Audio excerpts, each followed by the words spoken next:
Have you ever wanted an explanation, then regretted getting one? This channel is where we walk through real 4chan stories, from people who lived through strange, unsettling events. What comes next has that slow burn feeling, where every answer only makes the situation feel worse. Settle in, lower the lights, and subscribe if you're staying for more. Let's get into the first story. The only visitor I ever had trouble asking to leave was a small, elderly woman in a green coat, and I still can't fully explain why. I worked private security at a museum on the Upper East Side for almost 4 years. Not one of the big ones. This place was tucked into a converted townhouse off Madison, 4 floors, mostly 19th century European work, and a small, rotating contemporary section on the 2nd floor. If you weren't looking for it, you'd walk right past the door. The place ran on donors and appointments. Weekdays, we got maybe 40 visitors a day, most of them older, quiet, respectful. On weekends, we'd hit around 120. My shift started at 4 p.m. and ran to midnight. Last entry was 7:30, closing was 8. From 8 to midnight, it was just me, the cameras, and the alarm panel in the back office. The building had that specific old townhouse smell: radiator heat, wood polish, a little bit of stone dust from the basement stairwell. In 4 years, I never got tired of it. March 2023, a Thursday, I remember, because I was supposed to swap shifts with a guy named Reyes that Friday, and I kept thinking about it. That evening was slow. Cold rain, the kind of wet March night where the sidewalks smell like exhaust and old salt. By 7, we had maybe 6 people left inside. By 7:45, there were 2. By 7:55, there was 1. She was on the 2nd floor, in the room we called the small gallery. Really just a widened hallway with 4 paintings on the long wall and 2 on the short. Contemporary rotation. I'd been walking past it for about a month and honestly couldn't tell you what any of the pieces were called. I came up the stairs at 8 sharp. I had my radio in one hand and the keys in the other, and I did the polite version of the announcement. "Ma'am, we're closing up. Take your time getting to the exit." I kept my voice low. That's the trick with the older crowd here. You never say, "We're closed." You say, "We're closing." It gives them their dignity back. She turned her head just enough to acknowledge me, nodded once. She had gray hair pinned up, a dark green wool coat still buttoned all the way, a leather bag over her shoulder. Late 70s, I'd guess, maybe closer to 80. She wasn't the type you had to argue with. She looked like somebody's grandmother from a Christmas card. I went back down. At 8:07, I did my sweep of the 1st floor and pulled the front doors shut, locked the vestibule, checked the office. I have a little routine: coffee, radio check, glance at the cameras. On the monitor for the 2nd floor, I could see her, still there. By 8:15, she hadn't moved. I went back up, slower this time, letting my boots make some noise on the stairs so I wouldn't startle her. When I got to the doorway, I paused. She was standing in the same spot, maybe a foot back from the painting, both hands folded in front of her, holding the strap of her bag, head slightly tilted, the way you tilt your head when someone's telling you a long story and you don't want to interrupt. "Ma'am," I said, "I'm sorry, we really do need to close up now." She turned to look at me. I've thought about that look a lot since. It wasn't rude, it wasn't scared. It was the look my mother gave me one time when I walked in on her praying in the kitchen at 4 in the morning after my uncle died. Like I'd stepped into a room I hadn't been invited into. "I need a little longer," she said. "This is the last time." Quiet voice, steady. Something in the way she said it made me stop. I had the whole speech ready. The one about how the building has to be armed by a certain time, and the insurance and all of that. It just went out of my head. I looked past her at the painting for the first time. It was an oil, maybe 2 feet by 3, a kitchen, morning light coming through a window over a sink, a woman sitting at a small round table with a coffee mug, turned away toward the window so you couldn't see her face. The style was loose but careful, if that makes sense. Not photographic, warm. There was a plant on the sill that had been painted a little differently from the rest, like the painter had gotten tired at the end, or maybe like he'd loved that plant specifically. I don't know art. That's just what I noticed. I looked back at her. 5 minutes, I said. I'm sorry, that's really all I can do. She said, thank you, and then she went back to looking at the painting. I stood in the doorway. I don't know why I didn't go back downstairs. Normally I would have. Normally I'd have said 5 minutes and gone to the office and watched her on the camera and knocked on the doorframe when time was up. But I stayed. She didn't move, not once.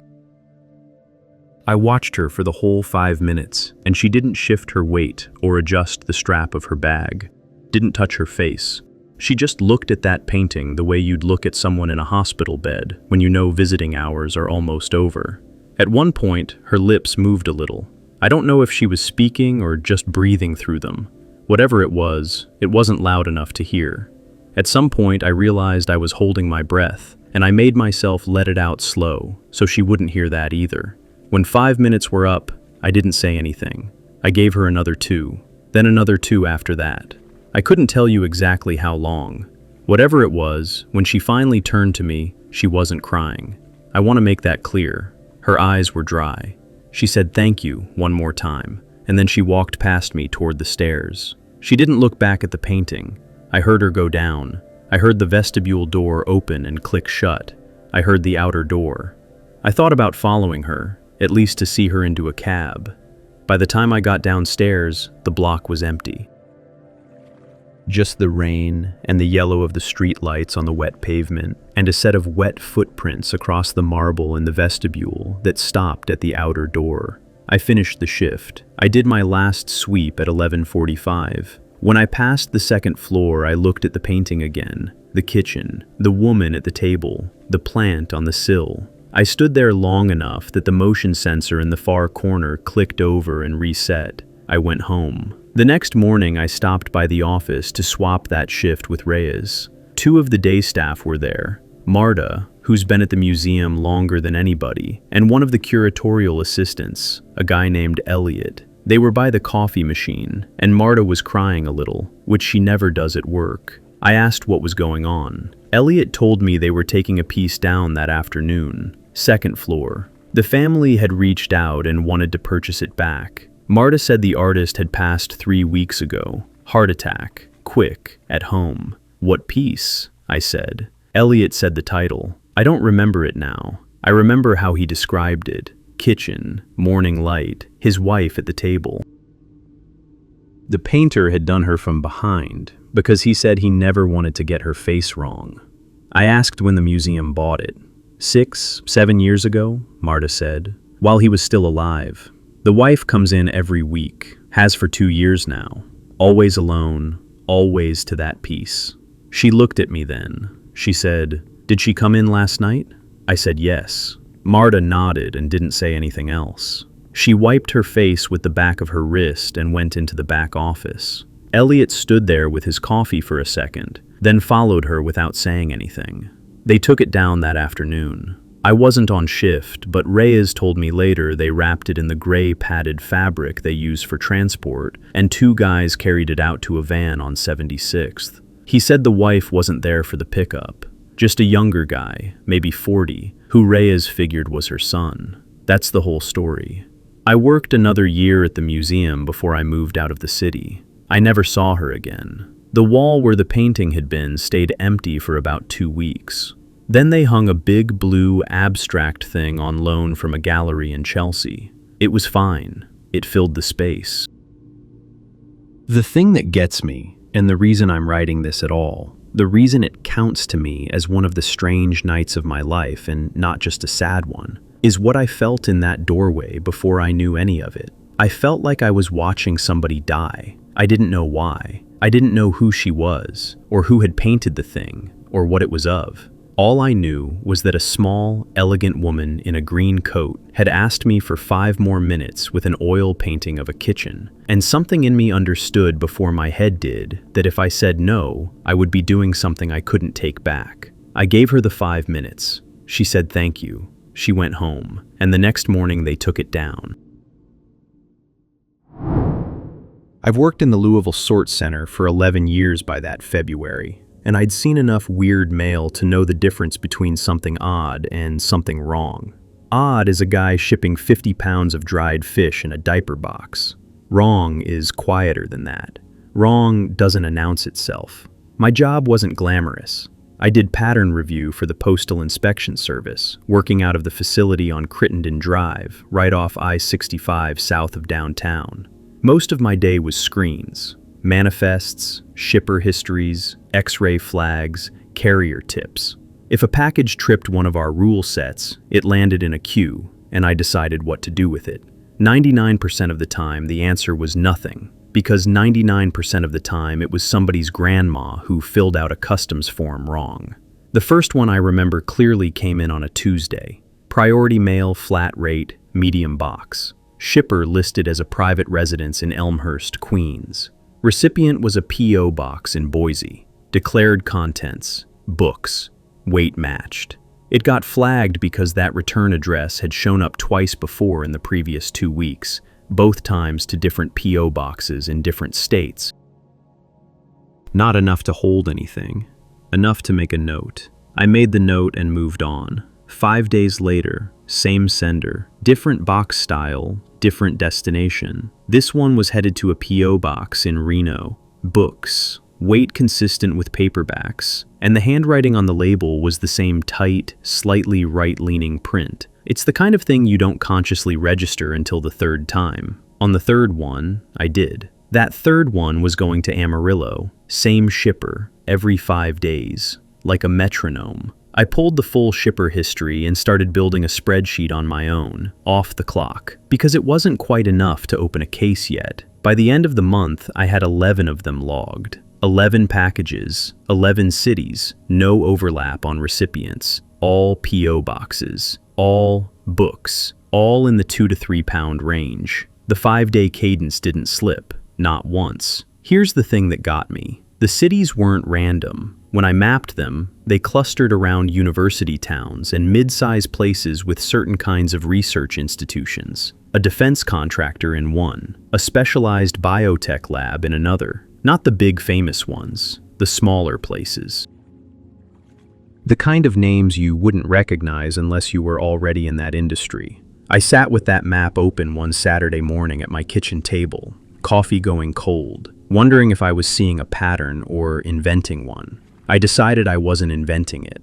I brought it to my supervisor, a woman named Renata, who'd been doing this since the anthrax scares. She read my spreadsheet twice, in silence, and then told me to pull the next one for inspection. The next one came in on a Thursday. I remember because the weather had turned, and the loading dock was slick with that dirty, half-frozen slush you get in Kentucky in February. I signed for the diverted package myself, and carried it up to the inspection room on the second floor. The room smells like cardboard and machine oil, and the coffee somebody always leaves in a mug on top of the file cabinet. Overhead fluorescents buzz a little. I set the box on the metal table, put on nitrile gloves, and photographed every side of the package before I touched a blade to it. That's protocol, but it's also just habit by now. The tape job was neat, not perfect, but neat. 2 strips across the seam, one wrapped around each end. The kind of clear packing tape you buy at any Staples. I ran the wand over it. Nothing. Slid a blade under the seam and cut. Inside were 3 books, 2 paperbacks, and a hardcover. The paperbacks were both mass-market thrillers, the kind you'd find in an airport spinner rack. The hardcover was a coffee table book about American national parks, glossy pages, publisher I recognized. I flipped through the paperbacks first. Nothing loose, nothing hollowed out, spines intact. I checked the glue lines. I checked the end papers. Then I opened the National Parks book. At first, it looked normal. Big photo of Yosemite, block of text, big photo of Zion. But when I fanned the pages near the spine, I saw it. Something thinner than the paper of the book itself, tucked flat between 2 pages. Almost the color of the paper, but not quite. Slightly warmer in tone, slightly less opaque against the light. I got tweezers from the drawer and lifted it out. It was a sheet of onion skin, cut down to the exact dimensions of the book's page. On it, printed in what looked like a laser printer, was a grid of characters.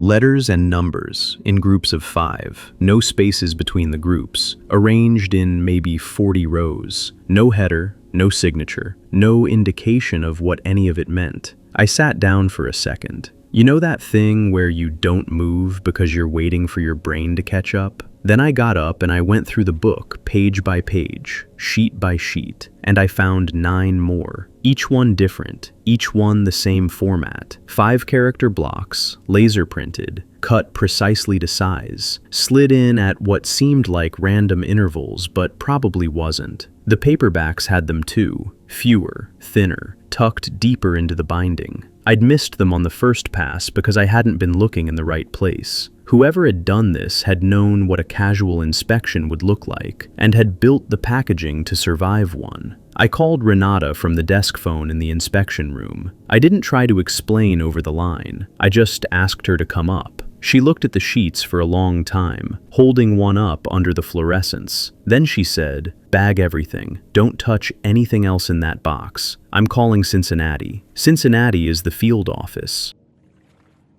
From that point on, I stopped being the guy who made a spreadsheet and started being the guy who filled out affidavits. I wrote up the full series, every tracking number, every recipient PO box, every date, every weight. I turned over my off-hours notes without arguing about them. I drove home that night on I-65 in the slow lane and didn't turn the radio on. My wife asked if something was wrong. I said, work stuff. That was true, and it wasn't. By the next morning, the FBI was in the building. 2 agents, a younger woman who did most of the talking, and an older man who wrote things down on a legal pad and asked me to walk him through the pattern 3 separate times, each time from a slightly different angle. I told him what I had. He didn't tell me anything back. They pulled the other packages already in the pipeline. I know they got at least 6 of them because I saw the internal manifests before the paperwork got sealed. What happened to those 6 on the receiving end? Whether the recipients ever knew a package had even been diverted, I have no idea. For about a week, nothing. I went back to my normal queue.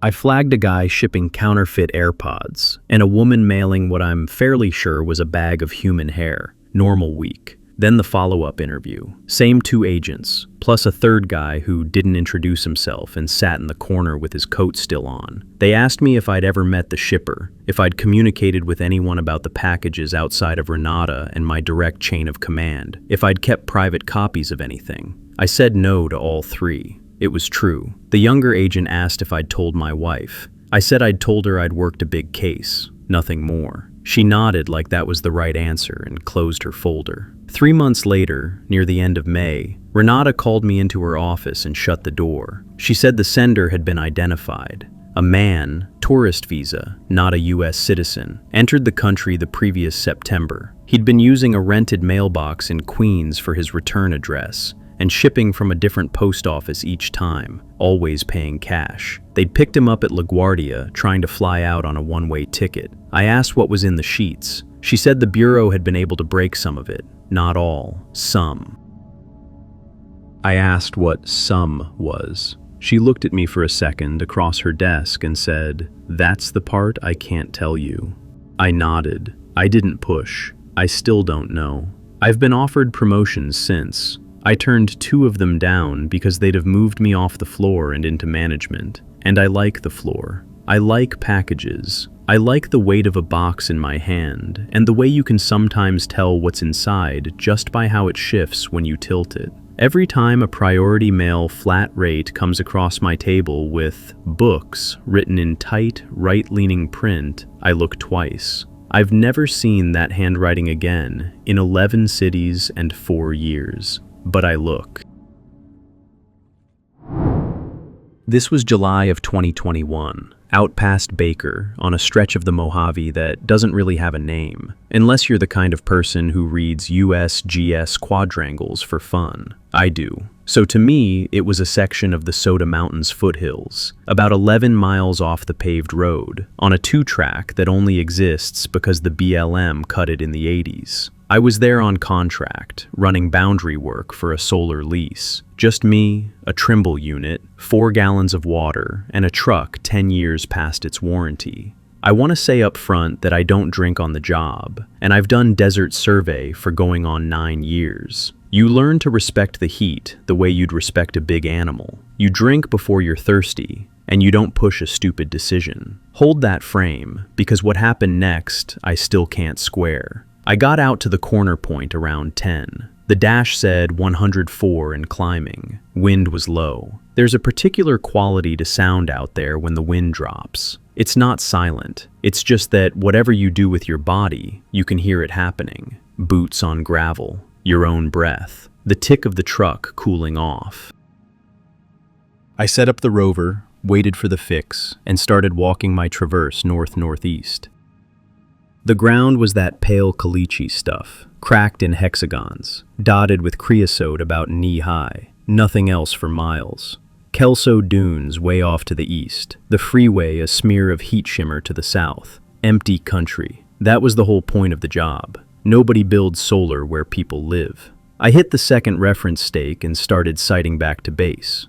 That's when I saw it, maybe 200 yards further along the traverse line. First, I thought it was a shipping container, because your brain does that. You see a box in the desert, you fill in container. But the proportions were wrong. Too short, wrong color, some kind of off-white, not the rust or forest green you get on Connex boxes. I put down the tripod and walked over. It was a room. I don't have a better word than that. A single room, sitting on the desert floor. 4 walls, a flat roof, a door on the south side. The walls were drywall, painted a color that used to be white and had gone the shade of old paper. 2 windows on the east side with the vinyl frames you see in a 90s tract house. Cheap horizontal blinds behind them, half closed. Right under the eave, a black smudge like water damage had leaked down and dried. No foundation. That's the part I kept coming back to. The bottom of the walls just met the dirt. I crouched and looked. No sill plates sunk into the ground. No bolts. No slab. The drywall paper touched the caliche the way a cardboard box would touch a floor. No power line. No pipe. No propane tank. No tire tracks except mine, and mine stopped 100 yards back at the truck. I walked around it twice. 12 feet wide, 14 long, about 8 feet at the roofline. On the north side, there was an AC vent cut into the wall, the little metal louvered kind, but nothing connected to it on the outside, just the vent, and then air. My first thought was that somebody had trucked out a modular unit and dumped it.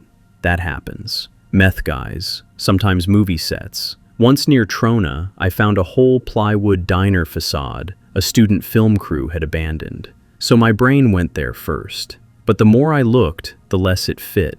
It wasn't plywood. It was a real room. And any vehicle big enough to drop it would have left ruts, and the caliche around it was clean.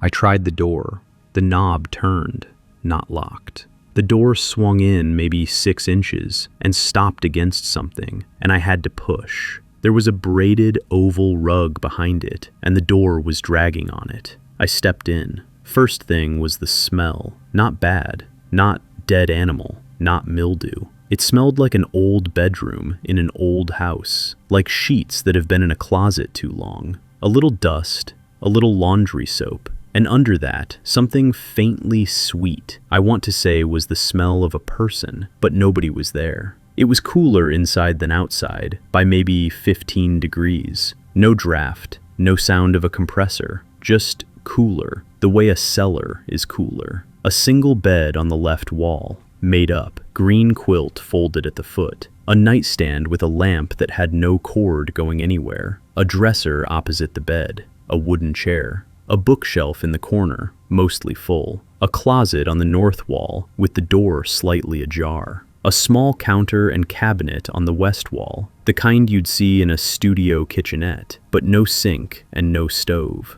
I stood in the doorway a long minute before I stepped further in. I don't know what I was waiting for. Maybe for someone to say, hey. The dust was the strange part. Everything had an even coat of it, a fine layer like it had been sitting for a season. But nothing was disturbed in the way a real abandoned place is disturbed. No rodent droppings, no dead bugs on the sill. The quilt was neat. The pillow had a shape in it, but a light shape, like it had been fluffed and left. I opened the closet. Men's clothes, 2 button-ups on hangers, 1 blue, 1 plaid, a denim jacket, 2 pairs of jeans folded on the shelf above, a pair of brown work boots on the floor, worn but not destroyed. I opened the cabinet in the kitchenette. 4 cans of Progresso, 2 of them chicken noodle, a jar of Jif, half full, lid tight, a sleeve of saltines still in the plastic, a box of Bisquick. I picked up one of the soup cans. Best by date was March 2023. I put it back exactly where I'd found it. The peanut butter jar was the new style, the ones they'd redesigned in 2020. That's the kind of thing I noticed because my wife had complained about them being harder to open. That was the moment my hands started shaking. Not from fear exactly, from the wrongness of the math. Dust like a year, food like last month. I made myself take pictures.